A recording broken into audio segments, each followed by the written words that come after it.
How do you see this process getting back on track? Or was this actually a bigger event that we need to talk about? Well, Joe, I think that I agree with a lot of the points the congressman made, because it's in our national interest for the president of the United States and the president of Ukraine to be on the same page. It is imperative that Volodymyr Zelensky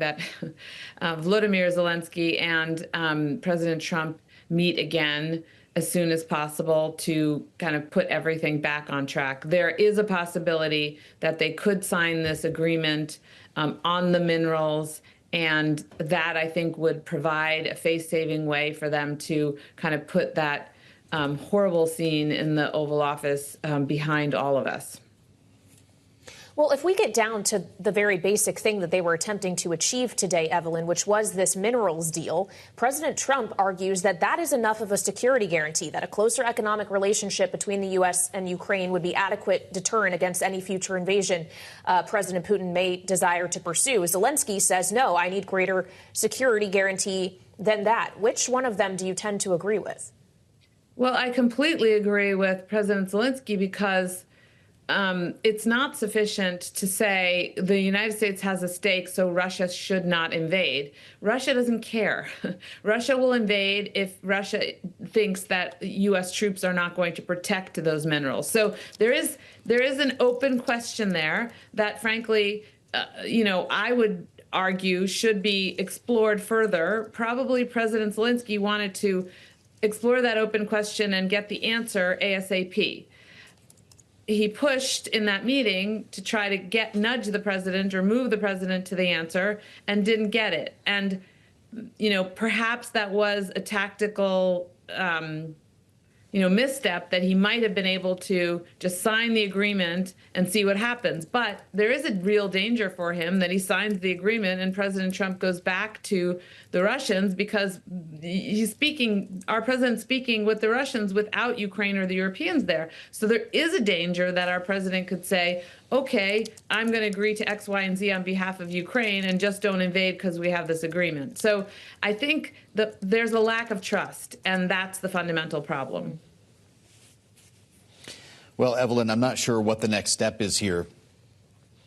For Volodymyr Zelensky, he's got plans, of course. Would it behoove him to just stay in the country until Donald Trump comes back to Washington? I think he should try, Joe. I mean, my heart is breaking that he has to, do this, because, frankly, we were hosting him. He was our guest, and he was horrendously mistreated, in public by the two most powerful men in the world. So, and meanwhile, Zelensky is a hero. His people are heroic. They're holding the line against Russia and China, Iran and North Korea, holding the line for our international order and for our European allies in the first instance. Do you not think he crossed the line, Evelyn? We've been hearing from people since this took place, and we were live on the air when it happened, that he disrespected the president, disrespected the Oval Office. What do you think? I don't think so, no. I mean, I think he was pushing back. Unfortunately, he probably pushed back with less charm than, the French and the British leaders did. But from what I saw, he was trying to hold his own and kind of make sure that the truth had an airing. He probably could have just sat back. I'm not sure whether that would have served him well. Remember, he's also a leader of a sovereign nation. So, but clearly something needed to happen to de-escalate the situation, and, it took a very long time before the situation ran out of its own steam. Well, as we consider things that are running out of steam, it was suggested, Evelyn, by the president today that without the U.S., Ukraine is not going to be able to keep going. But obviously, we have seen a laundry list of European leaders and other allies coming out and reiterating their support for Ukraine and how it will be ongoing in the aftermath of this today.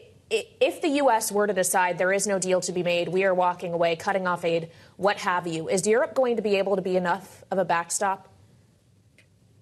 I mean, Kailey, I think that Europe can be, if Europe unfreezes the $300 billion that they can unfreeze for Ukraine, that Ukraine then can use to buy weaponry, including from U.S. companies. And, I would imagine that then they can hold the line. Don't forget, On the other side, the Russians are also hurting. They don't have enough ammunition, they don't have enough weaponry, and they don't have enough manpower without calling out a full mobilization, which President Putin doesn't want to do. This war is not popular in Russia.